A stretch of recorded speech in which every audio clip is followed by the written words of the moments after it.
Today on Kicks Chronicles, we talk life and kicks with digital content manager for the drop date, James Elsey. He talks about the kicks he loved growing up and best believe we get fully nostalgic with it. From the rise and fall of Reebok, our love for all things Air Max, and whether an Adidas Yeezy is really a Yeezy at all. We also battle it out head to head. Top 3 Air Maxes of all time. This is Kicks Chronicles. Yes, my people. Welcome to episode 75 of your sneaker and lifestyle podcast, Kicks Chronicles. I'm your boy PROZECH. Welcome. Thank you very much for joining us. And thank you to everyone that managed to catch our most recent episode with Culture Force, Tobias from Highs and Lows, Moses PSD, Mr. Off the Wall, Joe from Kicks and Coffee, and everybody else. Yeah, it was an absolute vibe. Thank you for everyone that managed to download, listen, watch, rate, review, all of that great stuff. We really do appreciate it. I really appreciate it. Now, today we're talking with a grizzled veteran of the sneaker game. Like, when you listen to him, within seconds, you're going to know this guy's been in the game so long and has a knowledge that is encyclopedic when it comes to kicks. Like, he's a deeper guy. He's the digital content manager for the drop date. You know that drop date. You get me? I'm talking about my bro, James Elsey, or Elsey, as people in the know like to call him. This is part 1 of our interview. And in this part of the interview, he gets into his love of the Air Max. So you're going to see that everywhere. This guy is an Air Max guy, especially the Air Max 90 infrared. Like, that guy's probably got 15 different versions of the infrared, like unbelievable settings. We also talk about the rise and fall of Reebok and what actually happened to the brand and really what caused it to one day be on top and literally next day to be irrelevant in terms of the biggest brands in sports. And looking back, I perhaps foolishly challenged James to a sneaker battle. Top 3 Air Maxes of all time. Very exciting stuff. I'm not going to foreshadow it. He pulls out some bangers. But, you get me, your boy was swinging. You get me? I don't go down easy. You get me? But it was a good fight. It was a good fight. Deeper chats. Awesome guy. As I said, only part 1. I'll be dropping part 2 next Sunday, and we get deeper into his thoughts on the culture. The drop date, obviously, talk about that great company. We talk about his friendship with former footballer, currently pundit, sports presenter at Talk Sport, Darren Bent. Darren Bent is one of his best boys. He's actually featured heavily on Darren Bent's YouTube channel as well, because you know Darren Bent's got a sneaker YouTube channel. If you didn't know that, you should know that. You get me? And I'd imagine heavily influenced his love for kicks. And we also get into what 2 kicks he would take with him if he was stranded on a desert island. You know, desert island kicks, that's how we do. Overall, amazing. Guys, make sure to look out for part 2, or make sure to keep it locked. Part 1. I found this interesting, entertaining. The guy's educational when it comes to the kicks. Make sure to like, comment, subscribe, all of that great stuff. If you want to get in contact, kickschronicles@gmail.com. And with all of that being said, I'm your boy PROZECH. This is Kicks Chronicles. And this week, our guest is the amazing, the illustrious James Elsey from the drop date. Peace. Yes, my people. Big PROZECH back again, and you already know what it is. Kicks Chronicles, we've got another illustrious guest. A few months ago, I was moseying through Creps City and trying to do my bits and pieces, speak to some people, network as they do a little bit of politicking. I came across a dude wearing a spicy pair of Air Max 90s. You get me? And I said, you know what? Let me have a quick chat to this dude, man. He seems like he knows what he's about. In a few seconds, I introduced myself. He introduced himself. He told me that he worked for the drop date. And some of you are like, drop date? Yeah, that drop date. You get me? The app, the website, the one that's been going for years and years and years, has been putting people on in the sneaker community. Yeah, that drop date. You get me? I'm talking about the digital content manager for the drop date, the one and only James Elsey is in the building. Elsey, what's going on, broski? Yo, I'm good. Thank you. Yeah, no, Nice man, it's intro. nothing, bro. I appreciate you, man. Do you know what, man? First and foremost, as I was saying off screen, like, I just appreciate you jumping on the pod. People won't know, like, breaking the fourth wall. Like, James is that guy, man. He jumped in last minute. We had a scheduled date for a future time. Something happened, like, cause life is life, right? And he jumped in, you get me? And I'm absolutely over the moon because I've been wanting to speak to this dude on the level for a long time. So yeah, thank you once again, my bro. I appreciate that. My life's busy, but I managed to squeeze you in. This is last minute. And even though man's being squeezed in, you get me. I'm gonna leave that. And we're gonna move on to the next bit. Right, let's take it back to the beginning, bro. This is what we want to understand. This is what we know. Kicks Chronicles, we always want to understand the genesis. So talk to us about your first love, man. What was that first shoe, the one that said, you gotta have me? Well, I can take it back a little further than that. Come on. Because, my mum would always say, I always used to make a thing about the shoes I was wearing, the trainers I was wearing. They always had to be nice and clean and fresh. Even before I really understood what was going on. And I always remember this pair. They were Levi's Velcro black runners from my childhood. Nice. We're talking about early mid 80s. I hear you. But where it really started would be, you go out to the local shopping centre. So for me, that would be Queensgate in Peterborough. I don't know if anyone will know where that is. But shout out to Peterborough. You get me? Shout out to Peterborough. Is that shout out to? Yeah. That's the first one. Shout out to Peterborough, man. We always shout out all the people from all the different walks of life and all the different countryside there. You get? Yeah. Shout out to all the Peterborough, man. Though. I'm a Shire boy, so I'm from Cambridgeshire. I was born in Peterborough, and grew up here and lived and still live here. So it would be, your weekly trip to the shopping centre with your parents, mostly my mum, and the first shoe that really leapt off the shelf was the Air Max 90 Infrared. Yeah, come on, bro. I can remember the memory is vivid. I'd have been 10 years old. It was Olympus Sports. Shout out to Olympus. We had an Olympus. I had an Olympus, bro. That's nostalgia right there, bro. Yeah, I love it. Yeah, we had these young kids don't know what Olympus Sport is. Nah, bro. That's been bought and sold about 1 million times. Oh yeah. Yeah. So Olympus Sport, and for anyone who knows Queensgate, that's just where JD is now, on the corner. If you go round, it was in the very corner. Sort of the end bit between where JD ends and Next used to start, which is now an NHS drop-in. And yeah, just remember it on the top of the shelf there. And I was like, wow, what is this? And I was like, you used to like stretch to grab it off the top, or Mum, can you bring that down? And it's like the visible air. You'd be like, oh wow, I can see straight through it. And that hard infrared pop of colour just that stuck with me, and that was the first shoe I really can remember being fixated on. Do you know what a shoe? What a shoe! Yeah, and as as you've seen, I've got like 13 or 14 variations of that shoe. I think that's the shoe you were wearing that day, right? That we met. Yeah, I was wearing the Hyperviews, wasn't I? Mm. Yeah.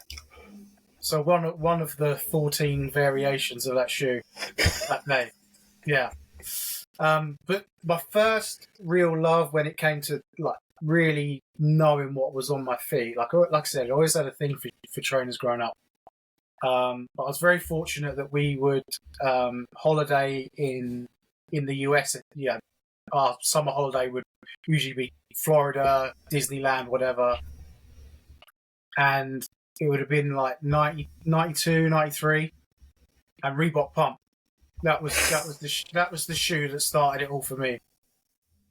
Reebok Pump's fire. Went to it, and this was back again. What people don't like, people of a certain age, the youngsters wouldn't know that back in the day, shoes used to be like film. Shoes in America used to be out 6 months a year, whatever, before they'd make it to Europe or the UK.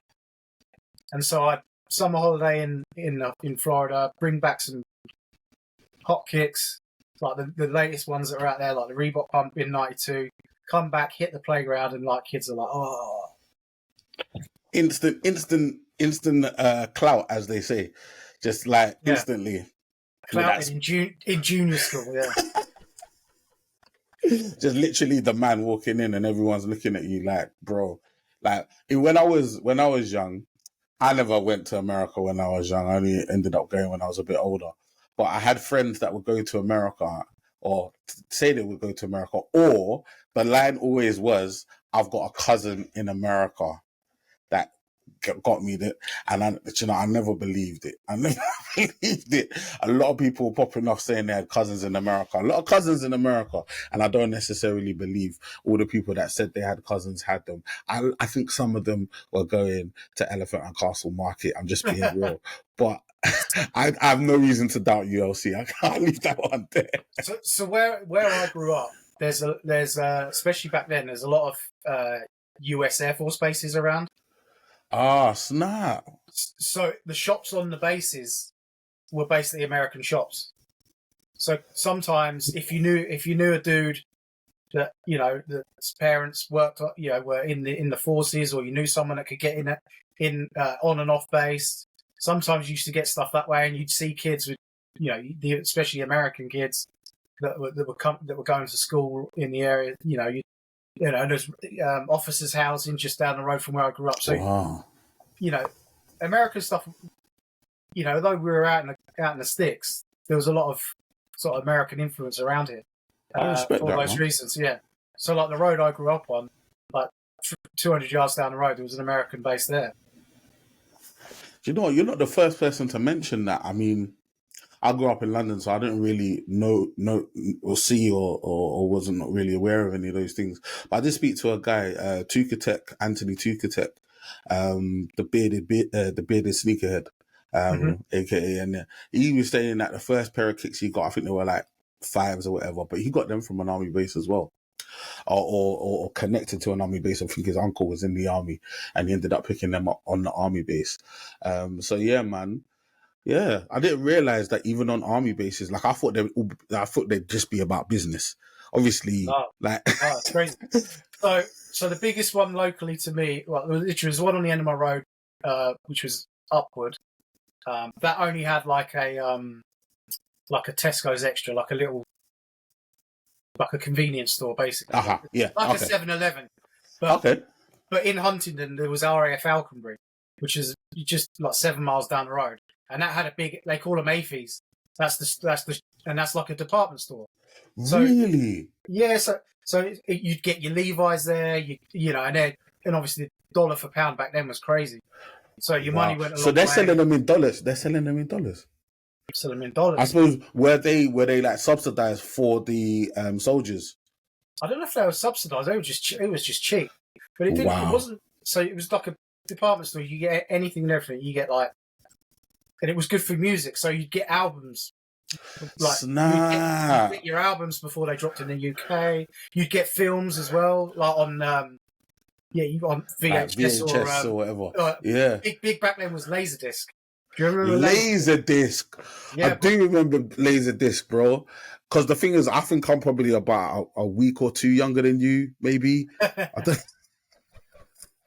I don't know, but I definitely remember Laserdisc. But that's actually a vibe, man. So back in the day, essentially, you were the plug because you were connected. You had everything. Yeah, and like obviously, I've got two sisters I grew up with, and obviously they had down the years they had a couple of boyfriends on the base and whatnot. So yeah, we'd get you know, if we needed something from America, they'd hook it up. That's a vibe, bro. That's a vibe. Obviously, you mentioned Peterborough. So this is a good chance for us to talk about sort of what sort of shoes did you see when you were growing up that sort of maybe represented your ends, or what was just popular when you go back in your mind's eye? What were the shoes on people's feet? Like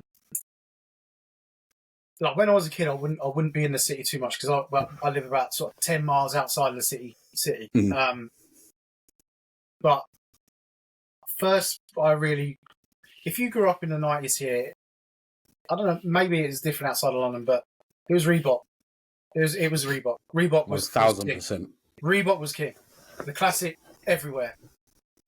And if you went away from a traditional runner, or if you went away from a classic or a workout or a freestyle, you'd see a Reebok pump or an ERS or Hexalite or whatever, Graphite, whatever. Yeah. Reebok was it back then. Yeah, massively. I can absolutely co-sign that. In London town, yeah, Reebok reigned supreme, broski, in every way, shape, and form. Like, that was my aspirational shoe growing up. That was a shoe that all of us were looking at 100% and saying, yeah, when I get on, I'm just gonna have a room full of those. Because the thing is, you weren't thinking about comfort, you weren't thinking about like anything. You were literally just thinking about like, this is literally the most popular shoe. It's everywhere and it's all around me, and it comes in like every color. Like, it had every colorway. I remember, yeah. Also, do you remember when they started doing the ripple bottoms? Yeah. Oh, bro. The workouts in the gum ripple bottom. That was bro. True. Bro, that black workout with the gum ripple, bro, that nearly broke my whole ends, bro. That shoe nearly tore my whole area apart, bro. I remember I got a pair. I went to Boston with my auntie. Christmas 1995, and I got a pair there, and I absolutely respect it. Yeah. Respect it, bro. Your memory is on fire right now. I'm loving it, bro. You are literally the right guy for this show. But yeah, bro, that Reebok workout, bro, like, and the Reebok honestly, classic in general. Nikes did not blip on the radar until my 20s, and I started collecting shoes, really. Yeah, and I completely understand where that. Obviously, people will like. Well, I'll put it like this: like, it's 2024 right now, so there are people that invariably are in their mid-20s that won't have any clue of what happened in the 90s and the late 80s, right? So they're all going to be thinking about Nike and Adidas and the more popular brands. But prior to those days, like, there was a world and we did wear shoes. We weren't just walking around barefoot, like, and there was like, Reebok was that brand. It was fully out there, and it was doing its thing. And do you know what, like, in your opinion, like, because I mean, I think it's good for me to ask someone like you that sort of saw it at its height. Like, what was the reason for its drop off, bro? What do you think? Oh, I don't know. Because I've thought about it, so it's hard to put my finger on, bro. And it literally happened overnight. It was like that. I don't know whether, because if you read back, certainly the early part of the 90s, they were posing a real threat to Nike. Real threat. Yeah, more than anyone has ever done since. And you think, how can that have fallen off so hard? I think maybe they outgrew the infrastructure they were sitting on. They couldn't keep the pace that they were operating at. Maybe I just don't know. I can't, because culturally, nothing happened. Like, no, there wasn't any like scandal or anything that like associated with Reebok that would have just turned a lot of people off at the same time. It just sort of like, and I completely agree where you're coming from. Like, it just seemed like it was a switch that got turned off, and then people woke up the next day and it was just Nike and Adidas, and that was it. Yeah, like, if you ask someone what happened between the time you perceive Reebok to have fallen off and then being picked up by Adidas. What happened in that time? I'm like, I don't really know. I have no idea what was happening. And the thing is, it's so funny that you mentioned about the fact that obviously Adidas ended up buying Reebok, right? That happened, I don't even know, I want to say maybe like 5, 6, 7 years ago. I can't remember exactly. I had no idea what was going on with Reebok prior to that. And to be fair, I don't even know what Adidas did with Reebok in the whole time that they were there, right? Nothing I don't, good. like, it couldn't have been, because like, what is actually happening? What is actually happening? Well, I think Reebok picked up the NBA deal, right? Yeah. The NBA deal, and they also had the NFL deal, didn't they? That must have been. Oh, I didn't know that. If you imagine that they're running with the NBA and the NFL kit deals for all the teams. Okay, yeah. Yeah, and I think Adidas came in at the back end of that, acquired Reebok, and then stripped it of it was the Reebok, the NFL deal, I think. Okay. Stripped the team deal and took it for themselves, and then the NFL went back to Nike. Yeah. Yeah, it's a shame, man. It's a shame. Yeah, I remember those mid late 2000s days on Crooked Tongues, and yeah, everyone would be pleading with Adidas just to, like, they kept just making the wrong retros. Like the back catalogue was so strong through the early mid 90s, and they just didn't seem to get hold of that and run with it. Do you know what? And to be fair, I mean, I think if you look back over the sort of more recent history at Adidas, it seems that in terms of even in terms of being able to select the correct retros to bring back, it seems that they've always had a bit of an issue sort of being able to keep their finger on the pulse in regards to that, until obviously last year when the Samba sort of had its re-emergence. But I think I completely agree. It's a shame, because like Reebok will always have a massive place in my heart. Like, I can't tell you the amount of Reeboks I've bought in my life. Like, I've literally bought so many pairs of Reeboks, but I don't have a pair of Reeboks in my collection today. Right, yeah. And it's just there. It's just like how it's been. And things will change. Like, I remember about a year ago, they came out with a collab with End that was fantastic. It was a Reebok classic in a real cell colorway with a few green hits, very similar to the SB. In terms of colorway, the SB4. And I was like, this is beautiful, real, like, sort of brush suede. Like, it was really, really good. So there are people doing the right things. And obviously they've recently sort of got back together with Shaq and Allen Iverson to reinvigorate the sort of basketball side of things. So hoping. I was listening to a Shaq podcast today, and he speaks really passionately about the brand, and he really loves it. So, hopefully somebody, gets it and really gives it a good go. No. They're the underdog now, but I always root for Reebok. Do you know what I mean? Yeah, Reebok, they're like family. I feel I put them in that sort of category. Yeah. Is it that British flag on? Is it that British flag on the branding? Do you know what? Is it a patriotic thing? It may be. Maybe it is, but I think for me, I think even more than the fact that it's got that British flag, I think it was just sort of what it just represents in my mind, and from my childhood, and that nostalgia and that aspiration, like, because it was like, the other thing that was very cool about it, like, similar to an Air Max 90 or an Air Force One or a 95, you saw everyone wearing them.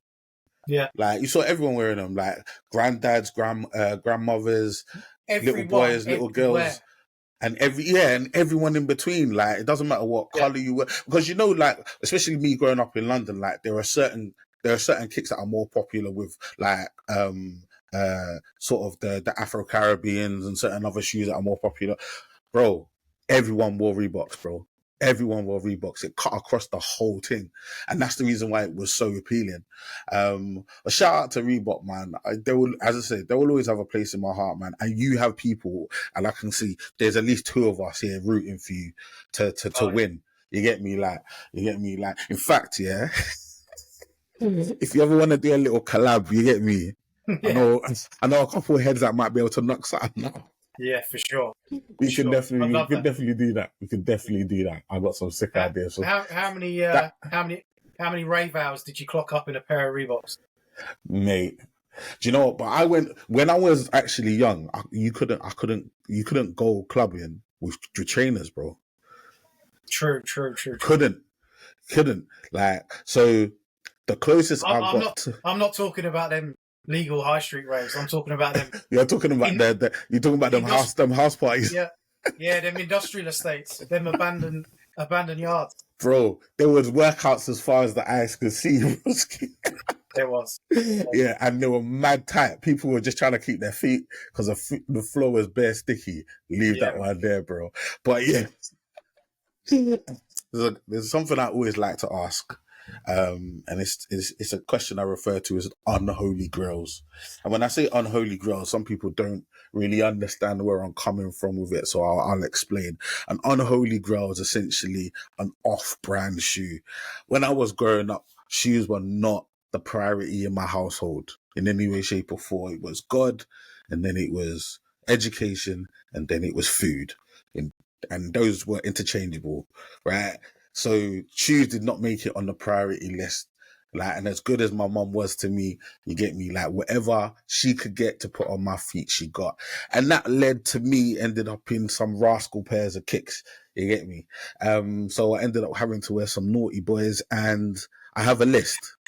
And I always ask my guests, did you ever have to walk or dabble in them dark arts? I'll give you a list of them and you tell me if any of them ring any bells. We'll start off with the humble plimsoll, but we've got the Gola, the Air, Ballboy, High Tech, Dunlop, Mercury, Avia, Trax, Ascot, Adore, Everlast, Lonsdale. Any of those ring any bells, bro? Yeah, of course I do, bro. You missed one, though. You missed one. Go on, talk to me. Can you remember? It's fluid. I want to say it was. There was two brands at school where it was Gola and it was. Is it St. Ivel? St. Ives or St. Ivel? Saint something, and they were like them and Gola were like that, fighting it out for the dead. I'm gonna have to look into this, boy. St. Ivel. Yeah, St. Ives rings a bell. St. Ivel? It might have been. I was reluctant to say St. Ives because that's a town not far from me. Yeah. St. Ives. Oh yeah, St. Ives is a town. Sorry, you're right. That might not be it. Hold on a sec. You get me? But yeah, the pimsole job, yeah, because if you forgot your kit at primary school, infant school or primary school, they used to make you wear them to do PE. Instant regret. Yeah, they're either Gola or Dunlops. Dunlops was definitely there, bro. Dunlops was definitely there. I've just looked. There is a shoe called St. Ives, but I'm not sure if it's the one you're talking about. It's called Lunar St. Ives, but these kind of look like plimsolls, but they're not giving me that nostalgia. So I'm not sure if it's the right one, but yeah, if we end up finding it out, obviously we'll stick a picture up. I'm gonna have to research it. Yeah, it was Saint something, and it was almost like they could have come out of the same factory. They're just a different brand name. Yeah, that does not surprise me. But it's mad with them things. Like Gola came back and had a mad revival with the green flash, and then Gola did as well. Yeah, and High Tech. Yeah. It's like I don't care. You cannot make those things cool to me. See, this is it, bro. Is it like I remember when I started this podcast? I was Admiral, because he used to do the kits as well. Lecoq Sportif, bro. Yeah. Lecoq Sportif. Pause. They definitely did their thing, man. Admiral did their thing as well. I just got my insurance, bro. I used to do kicks as well. Nah, it's absolutely right, man. Bang on, man. Yeah, I always ask that question, not so it's like a thing of we had to wear these naughty boys, but like it's a thing of like you went through what you went through, and like for those that are not watching, if Joe's just listening, you're not going to be able to see this. But for those of you that are watching, James has a wall. Like, I can only describe it as a wall of red and brown and orange. And there's a few white ones, and there's even a highlighter yellow one in there as well. Like, he's literally got a wall. If that wall was to move in any way, shape, or form, it would engulf his whole body. You would not be able to see him on screen. Like, things have changed, bro. Like, life is good. It's a problem. I appreciate that, bro. Yeah, I appreciate it. What I have behind me is a compromise. Like a complete compromise. You got that Sneak Supply hookup though. Them things ain't collapsing anytime soon. Yeah, no, I got a few. Yeah, shout out to Sneak Supply for the blessing. But yeah, I've got a little compromise behind me. You've got like, when you look in your mind's, when I look in my mind's eye and I think of a sneakerhead's paradise, when I think of that original sneakerhead room, bro, that's what I think of, broski. I've got duct tape and all sorts keeping some of these together. Just holding it together. Yeah, I love it. Yeah. All right, bro. What we're going to do now, man, we're going to jump into what I refer to as the EST of KIC. And when I say EST, I mean the oldest, the newest, the rarest, the greatest, the best. You get me? We're going to talk about your collection. You get me, man? So yeah, let's start from the oldest, man. And this could be the oldest in terms of the date of manufacture or just how long you've had it. You get me? Either or both. Either's fine. Yeah, I'll give you the oldest one in terms of age that I have, and I have an original pair of Huarache lights, and they're from 92. Huarache lights. Yeah. The ultramarine Huarache lights, yeah. Yeah, that's man, the oldest pair I own, and I picked them up. They were a badly listed eBay auction, and I picked them up for nothing. So when you say badly listed, now check the terminology, yeah? He's a sniper. Straight away, you know this guy's a sniper. When he said badly listed, it means the guy did not know what he had. Right? Is that what you're saying? Yeah, it misspelt Huarache, or, you know, one of them ones. You know the ones. I know the ones. The ones that old dogs like you and I know them tricks. Bro, eBay so sick for that. Before eBay was a crazy business for everyone. You used to be able to capitalize on people's misfortune. Bro, do you know what? Yeah, in one of my previous jobs, the head of operations, he used to do courses. He used to run courses on eBay. Right? Okay. He used to run courses on eBay. And I'm like, because I'd been using eBay since I was in college, right? So by the time I met him, it's like easily like I've been in business 10 years, right? But he runs courses on eBay.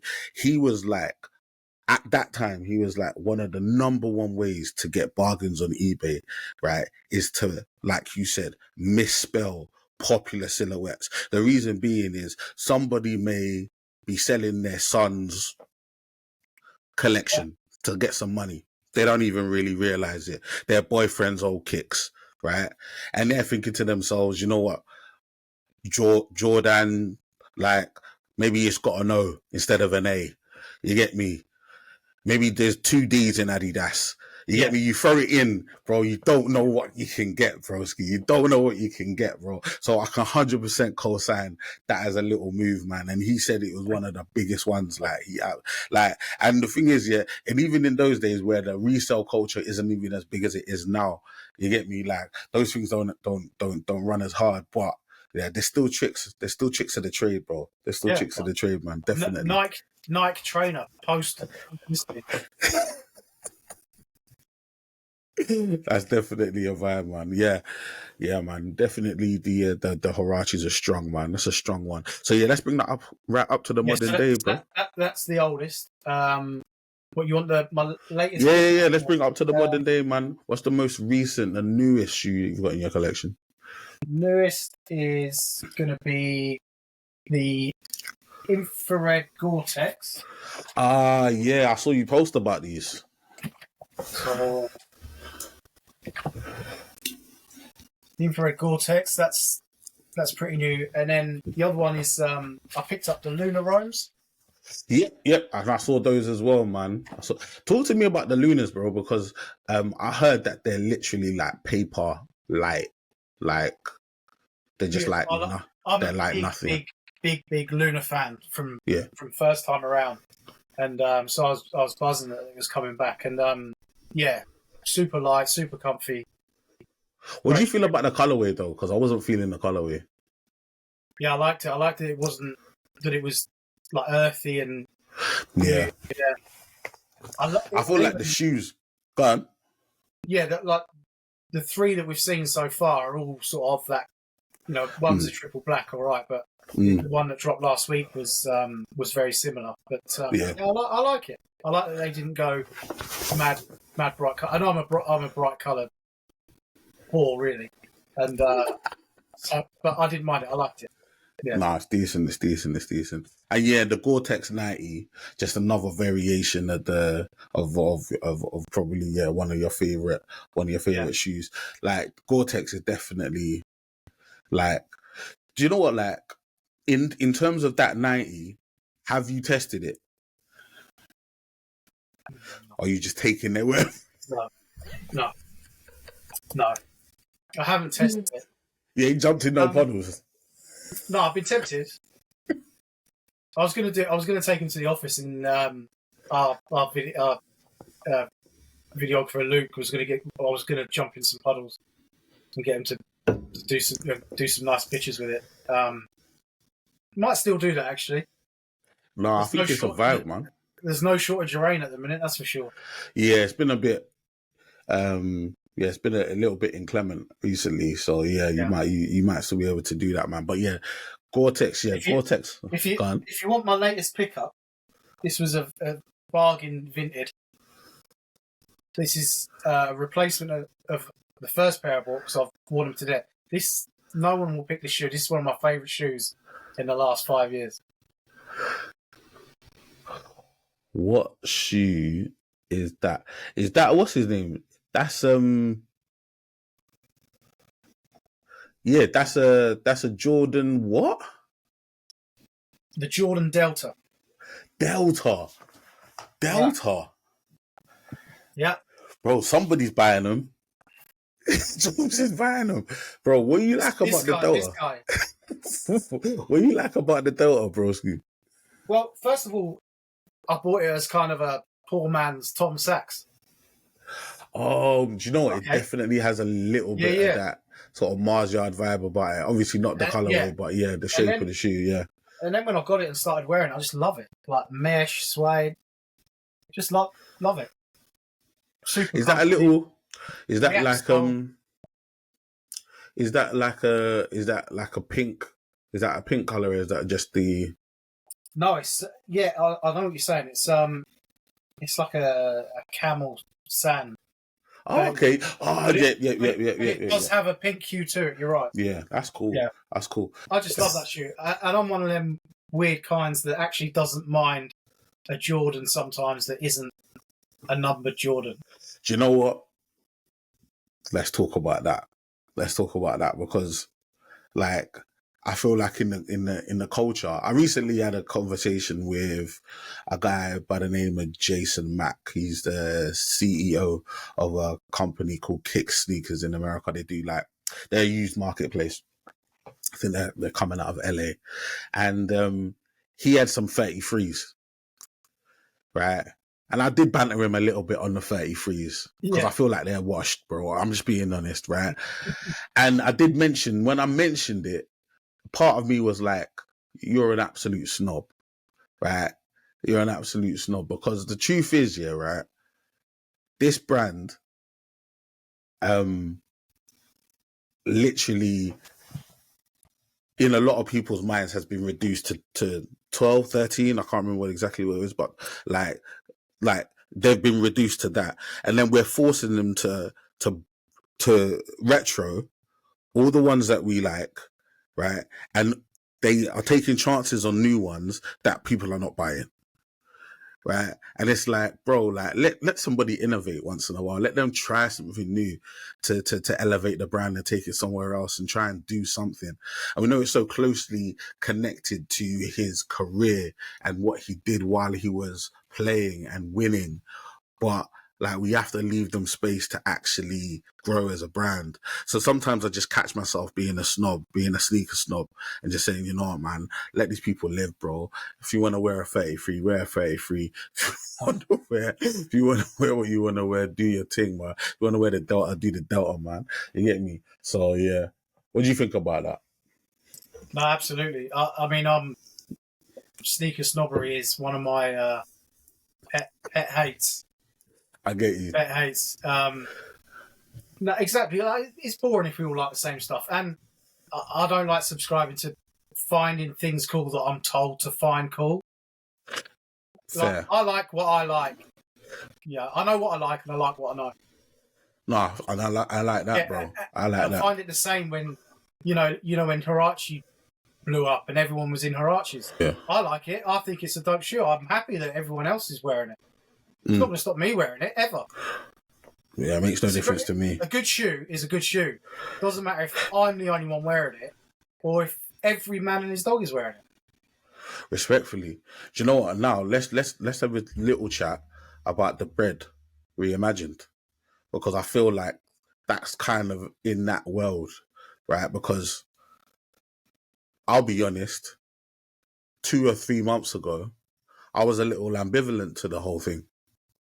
So I was just a little bit like, do I really care about this? Do I really want this? And I suppose it depends on whether you view it as a retro or not. I know it's a retro colorway, but it's not a retro shoe. It's not a retro of the shoe. So it's obviously reimagined. It's different, right? Yeah. I spoke,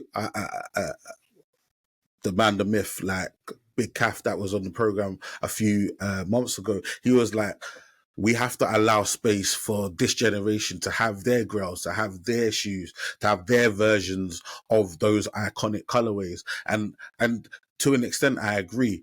But like, it's only been recently that like I'm starting to see fits, I'm starting to see early picks, and I'm starting to see a little bit more of the shoe in hand where I'm like, I'm getting a bit more excited about it, where I was a little bit on the fence with it. Yeah. So what do you think about that? Like, I was completely the same, and the longer it's gone on, the more I've seen it, and I'm thinking, now I need them. I need them. Oh, I hear you, bro. I need them. But if you get a chance for anyone who listens to this to listen to our latest podcast episode, I talk about this exact thing. You know, the bread 4 will always be a nubuck 4. That is the bread 4. Yeah. Mm-hmm. Yeah, that is it. But in a full grain leather, love it. Practically, I'm all for it. Yeah, makes a million sense. And it's supposed to be on the SB4 tooling, so even better, winner. And I wore breads on Tuesday, and I was reminded exactly why that one up above your head is a lot is way 100%, 1000%, bro. When I tell you, yeah, like I'm a bigger dude, I've got wide feet, right? Literally. And it's probably all Jordans, like I can pretty much, like they're just narrow and they're just not comfortable, right? And I just got giddy when I started hearing about all of these different things that they were adding to the SB, and I just needed to find out for myself if it was true. And when I got the shoe in hand, now don't get me wrong, this is not walking on clouds. This is not a Yeezy. We're not talking about that level of comfort, but it's far more, like it's a different world. It's a different echelon of comfort when you compare it to a natural 4. Like it's different entirely, and exactly what you said was correct. And the fact that this shoe is leather and it's using the same tooling gives me even more confidence, because obviously leather in general will expand and will, like I'm saying, mold to your foot. Like, and this obviously, and the SB4 is a leather shoe as well. So like, and it looked like the leather's a little tumbled as well, which is even a softer leather as well. So yeah, as it should be. Yeah, man. This is the way, bro. So I'm very excited. I'll tell you now, any Jordan 4 bread fan however old you are, if they're going to tell you they've never dreamt of a Jordan 4 bread in a premium leather, they're lying. They have. Mm. They have. Because I think you're absolutely right. I mentioned this as well before, and I said this before. Funnily enough, yesterday they were talking about a Jordan 3 cement reimagined in a new buck. So they're flipping it. They're flipping it. But that desire has been there for years. I remember. Yeah, absolutely. I remember absolutely talking forever about that on Crooked Tongues and forums back in the day, and they did mess about with it at one point, doing like a new buck version of the Black Cement 3. So it's just the same. Yeah, that would thinking about that would absolutely fly. Yeah, that would just like reinvigorate everything. But yeah, I think you're absolutely right. Having different versions of our classics, and I think it's completely on brand for you, considering you've got 14, 15 different versions of the infrared. I'm not a shape snob either. This is it. Yeah, I hate that. Oh, the shape. Look. Are you really going to let that stop you enjoying a shoe you love? Because that's the way they're going to make them. Nothing's going to change. So if you want to enjoy them, you got to accept it. And I'm not letting involved. A minor fact like that stop my enjoyment of a shoe. Nah, 100%, man. 100%. If it fits, we're running with it. We're running with it, man. Yeah, I'm excited. What would you say in your collection is the greatest shoe? The greatest? In what context? In your mind, right? When you think of this is greatness. This is greatness. Pinnacle. Echelon. This is my shoe.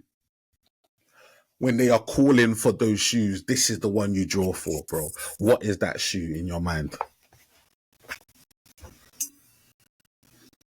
It's oh man, that is tough. That is really, really tough. Out here with the tough, hard-hitting questions. Big Pro Z at your service. Yeah, it's hard to put that into the right in what context, because different shoes obviously hold that place for different reasons. But let's talk it through, bro. Talk it through. Let's talk it through, man. I just, like we do on the podcast, we have like a map. Like, what's your Mount Rushmore of sneakers, right? Come on. But if it's ones just sneakers that are out there, it's different. But you're talking about ones that I have with me, right? Well, I don't know if you're going to ask the question like, what shoes would I rescue if the house was on fire? Yes, I will be asking that question. Okay, well, definitely. This maybe kind of would roll into the same question, but OG Air Max 1 is probably, if you push me, is going to be it. OG Air Max 1. OG Air Max 1. I hear that. I hear this that. This one as well. This one holds a big place in my heart. But infrared Jordan 6. The 6, infrared 6 is strong. So, so come on now. If your house was on fire and you can only literally grab one, what are you taking? If I could grab one, it would be one of my IDs. Left field, IDs. I hear that. Close to the heart. I can't replace them. I'll never be able to replace them. Completely. The logic makes 1,000% sense. An ID that is, that they love is, that's my dream sneaker. I wouldn't change anything about it, and you love everything about it, and it's it's obviously personalised, whatever. Yeah, I'd be grabbing those. Yeah, grabbing those first. That's fair. Talking about IDs, because I do have. As we know, the retros, they all come back around. They will, and they're all sitting on resale sites and all the rest of it.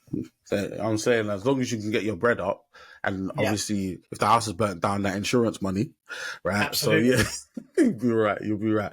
Now, talking about IDs, places like StockX are sure helping that claim, aren't they? Absolutely. Talking about IDs, right? I've got a pair of IDs down there. I want you to give your honest opinion and maybe give it a score out of 10.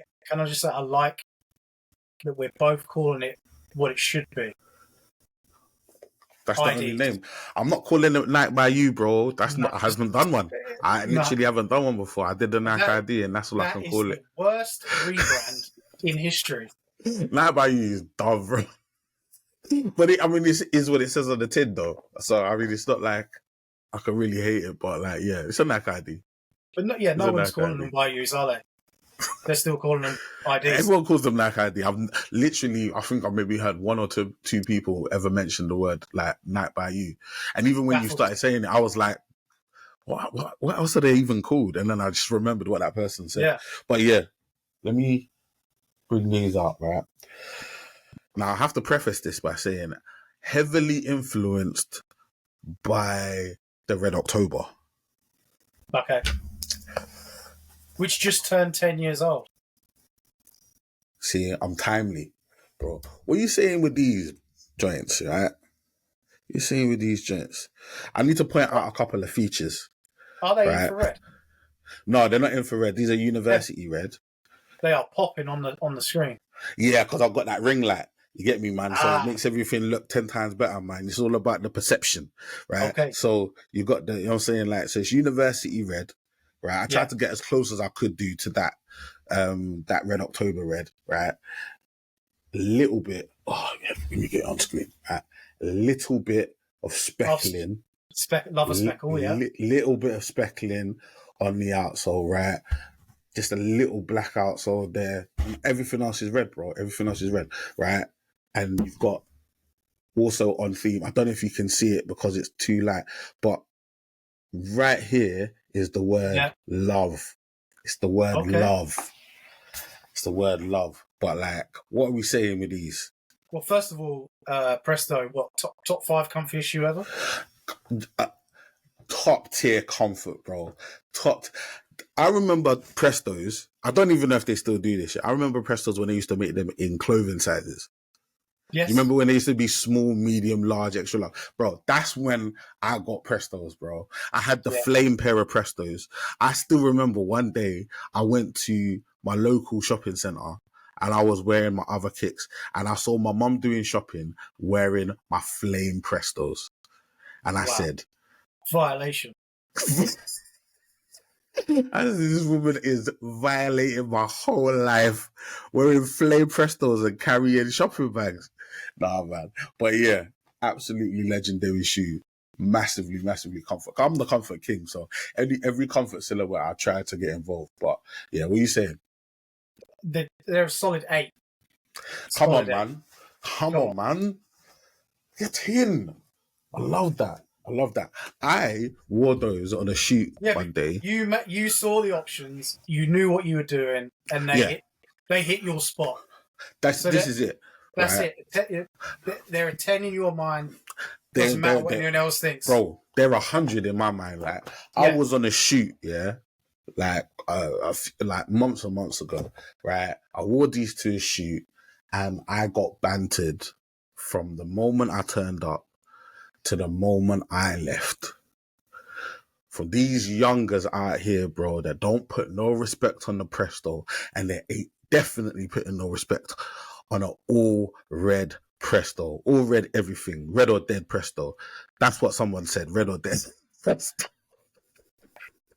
Can you remember that? Can you remember that brand? I remember that brand. I think the guy's name was Wayne something. He used to be on the Big Breakfast. I remember him. But yeah, people were gutting me, and it gave me a little bit of a complex about the kicks. And I was like, you know, ever since now, I do ask people's opinion on the podcast, man, just to validate my mind. Because the truth is, I love the shoe. I created the shoe. It's part of me, bro. This is like my first child. You've made them not singing to anyone else's tune but your own, and that's what it's about. That's what it's about, bro. No, I'm making these shoes for me, bro. Nike ID for me, bro. This guy's singing, bro. You know what I'm saying? You should work in media. You get me? Maybe. You've got something about you. Yeah, I might have a future. Yeah, you might have a future in media, bro. I don't know if you know that. Oh my days! No, that's sick, bro. That's sick. I appreciate it. So well, I've asked the sledgehammer. You get me? I've asked about what would you do. You get me, in terms of like if there was a fire. But another question I always love to ask is about if you were just running out your house, not thinking about a fit, not thinking about anything, just maybe going to grab. I'm saying like the newspaper. If do they still do these newspapers? I don't know, but like, or they're deltas. If you see the Up to the original shops, yeah. if you see the original pair of these, you know they've done mileage. Respect it. And I don't do that to many shoes. That's a testament. Would you say like a super comfortable shoe, yeah? Super comfortable, look the part, go with everything. You can just slip them off, slip them on. I like that. I like that. Yeah. There's a few pairs of shoes I have like by the front door that I rotate, but I'm always in that one. I respect it. And I had to get a fresh pair because I'd like a pair that are looking fresh again. I hear that. Yeah. I hear that. When you started collecting shoes, did you follow a pattern? Or did you just, as and when things became available, just sort of pick them up? Did you like have a plan of attack? Did you like, because I asked that question because like, I know certain people that literally have a spreadsheet. Like I was speaking to a guy, he has a spreadsheet. He has the shoes that he wants in terms of retros that he wants. And he's literally going down that list, right? Literally just picking them off. And I get that, like just scalping eBay, all of the major sites or whatever. And just whenever he can get a deal, he'll get a deal. Whereas others, and I would say probably my collection probably amassed this way. When things came up, I just sort of bought that, added this, added that, and sort of just ended up with a few bits that I like. So yeah, sort of, how did that form in your mind, and how did you get to the stage where you've got literally that tsunami waiting to fall on you? Well, some might say the strategy was cop everything, but no, I mean, I can't. There's no getting away from the fact that I'm a Nike head. There's no getting away from that, and I'm an Air Max head. So most of that stuff's Air Max. There's another room here that's also wall to wall boxes. Respect it. I would say 85% of the collection is Nike and Jordan. And then there's and then the rest of it is a bit of everything. There's a fair bit of Adidas, a bit of Reebok, New Balance, and then a few other brands scattered around. But I would say my buying focused on Air Maxes and key Jordan retros. There's probably more of a strategy to Jordan than anything else. I wanted to tick off all the classic OG colorway. Yeah, and then there's a few non-OG colorway, especially the way Jordan 1's gone in the last few years. Bro. There's a few non-original colorways in that.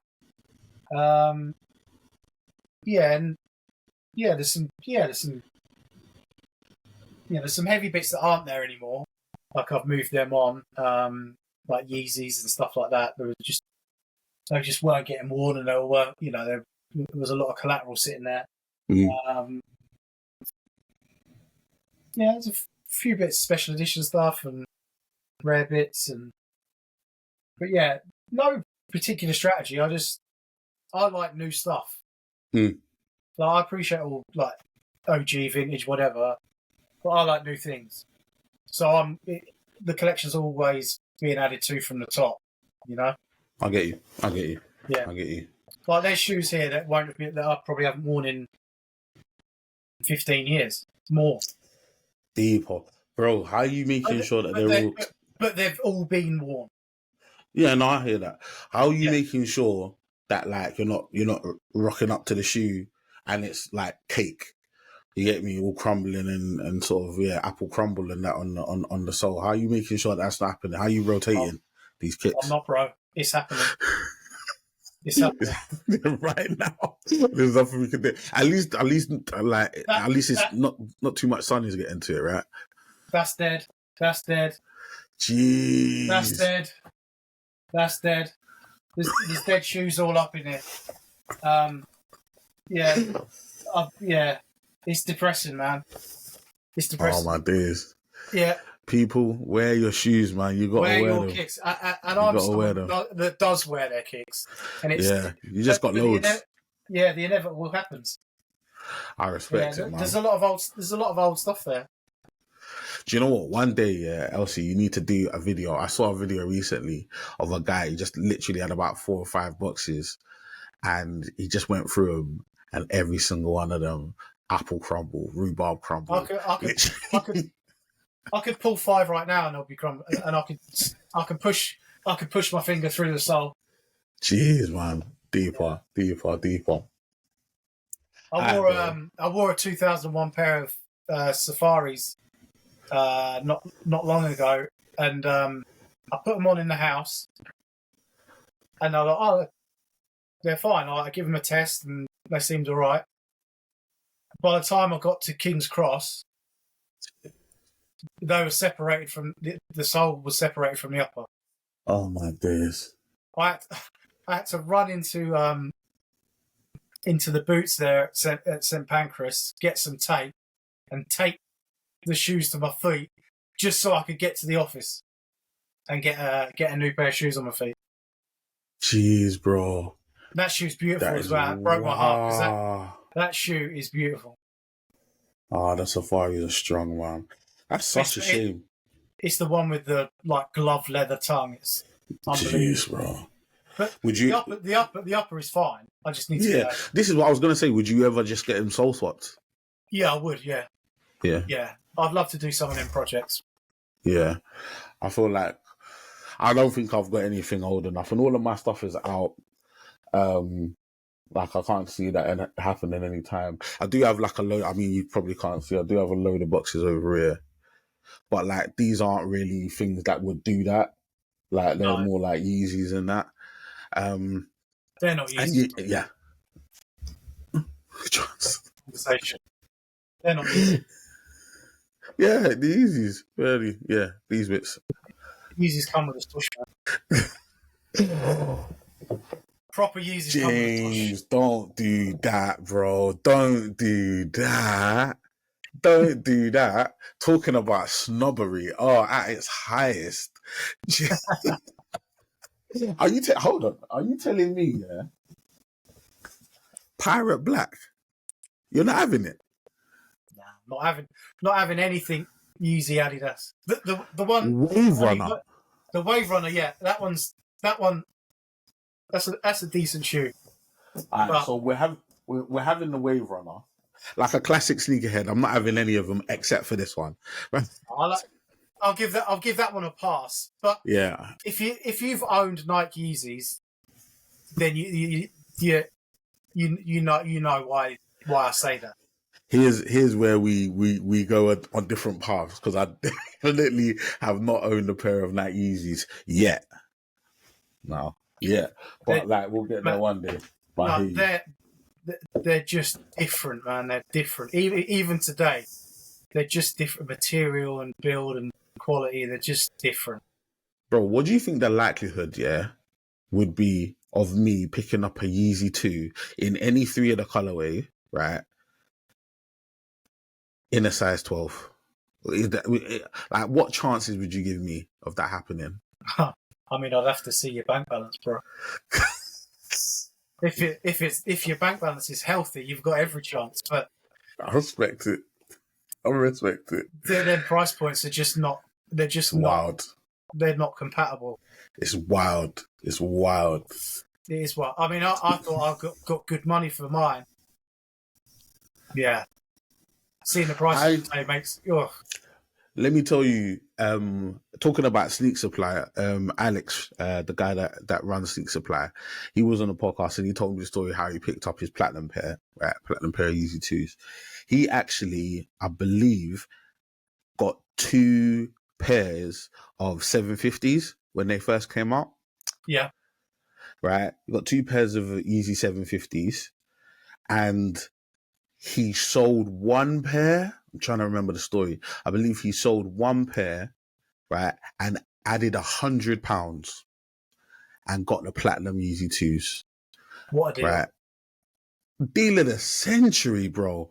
Like, and now he would never sell them. He would never ever sell them. And I completely understand, because boy, inflation, cost of living, that shoe's probably worth like 4, 5, 6K right now. Like, it's crazy. Maybe even more, I don't know.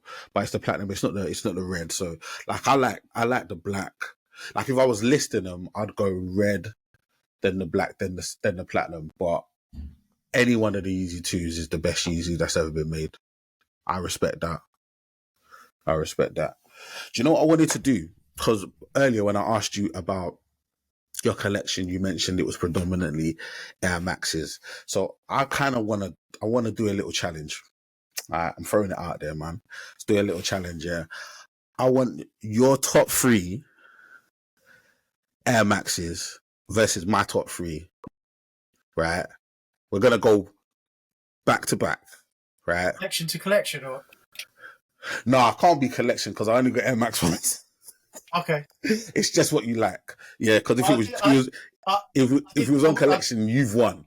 Right? I'd concede. I did pull 3 physically for you. Oh, okay. I respect it. But my non-physical 3 is even deeper. Maybe. As you're the guest, I'm gonna let you go first. Do you want me to start at number 1 or number 3? Oh, that's deeper. Do you know what? Yeah. Order? Yeah. Let's go reverse order. Because mine, okay. I feel like mine's super basic, but it's the best. Like, I don't think you can get higher than mine. So it is what it is. So yeah, let's go with 3. Okay. At number 3, I am going to go with the Air Max 90 State Magazine Hyper Strike. Orange edition. What the heck is that?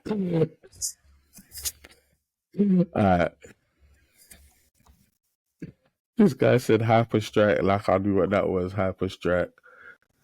That's like the friends and family edition. Yeah. So instead of it being a quick strike, it's a Hyper Strike. It's a HS Hyper Strike State Magazine.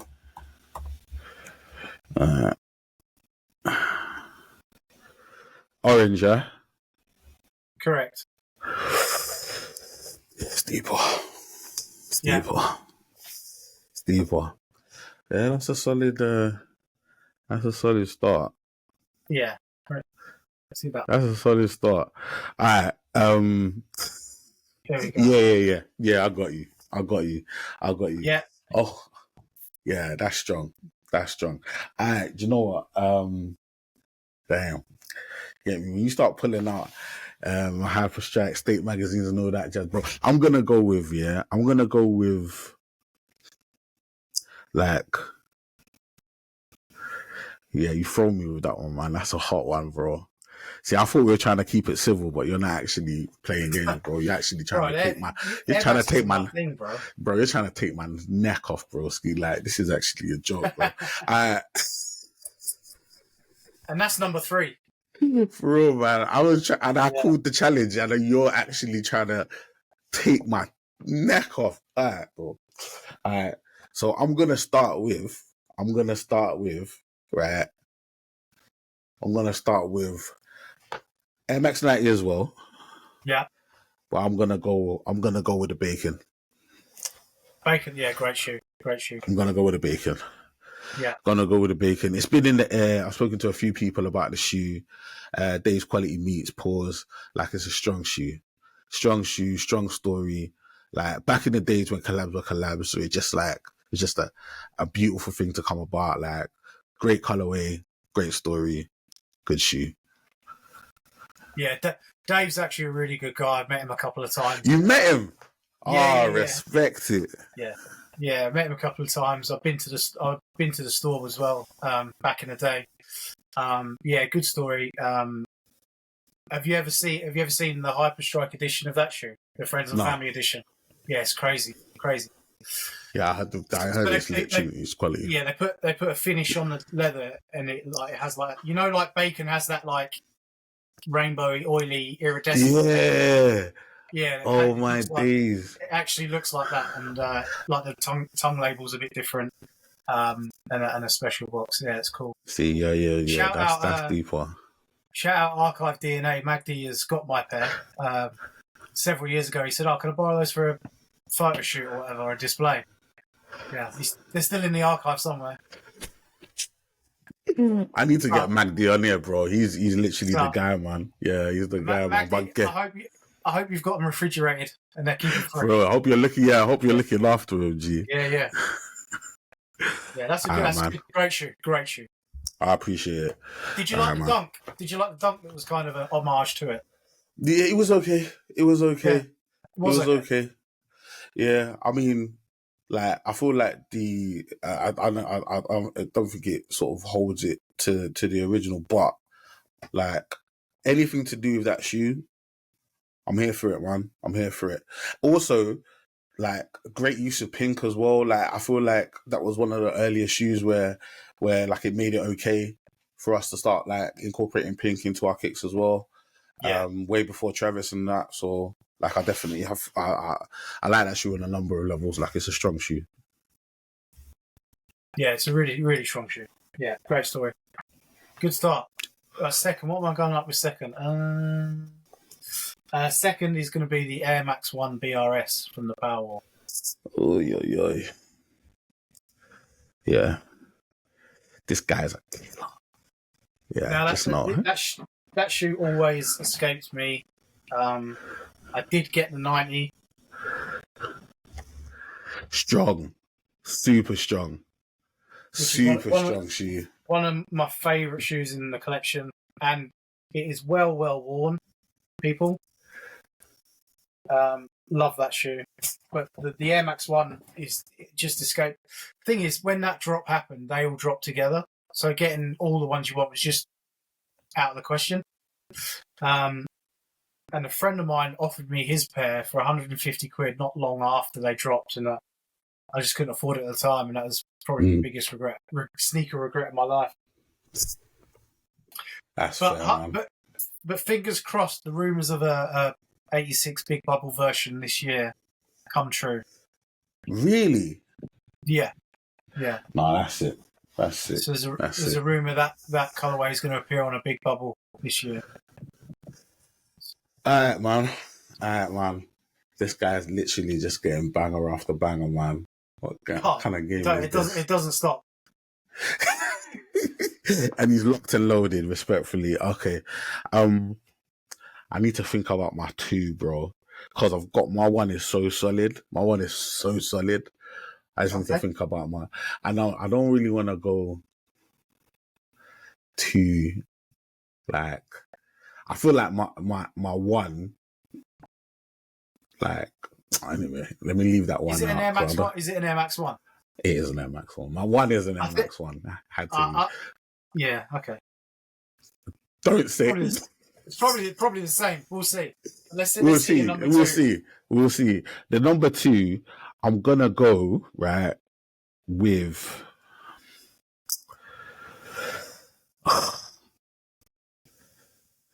Yeah, I'm gonna go with Atmos.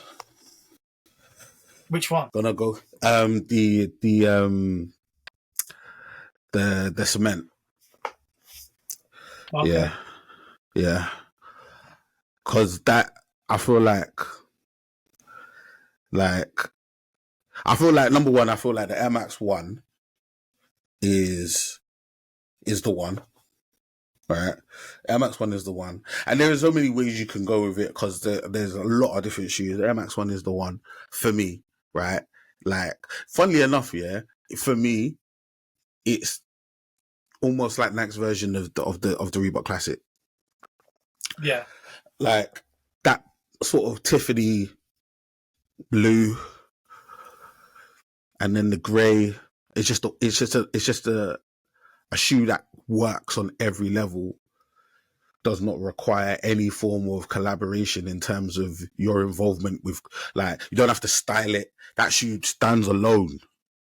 You get me? So I'm going with the Atmos. Like, there's other ones that could have gone in at number 2, but my number 1 is my number 1. So yeah, we'll leave it there. Solid. A lot of people love that shoe. Yeah. It's my boy's favourite shoe. Ah, that's good. That's good. That's good. Shout out Benty. He loves that shoe. That's his favourite. Mate, yeah, shout out to bro. Before we continue, actually, we'll come back to that. Shout out to Benty. We'll come back to that, man. We'll come back to that. All right, bro. Yes, you're up, man. You're number 1. Number 1. I mean, not everybody knows this about me. It's my number 1 ultimate shoe. I haven't owned it. I have purchased it for someone. I've had it on my feet, and that is the Air Max 1. The Air Max 1 Patta Albert Heijn. Okay. That's my ultimate grail. So that shoe is fire. And fair enough, great minds do think alike somewhat, because my number 1 is also an Air Max 1 Patta. Okay. But it's the chlorophyll. Oh, okay. Yeah. Yeah, I've got chlorophyll. You get me? Like, nice. Yeah, Patta and the Air Max 1 is so synonymous. They just absolutely smashed their collabs on that silhouette.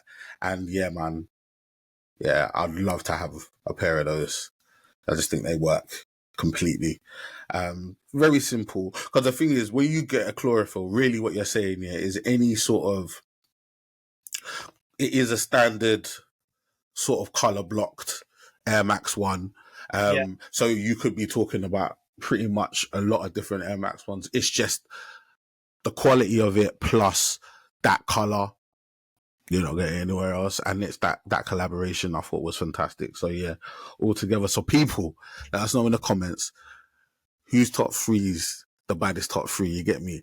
I can't lie, you had me on the ropes, you get me? But I feel like I did okay. Yeah, I feel like I did okay. Thank you for listening to this episode of Kicks Chronicles. Please make sure to like, comment, subscribe, share, rate, review, and all that good stuff.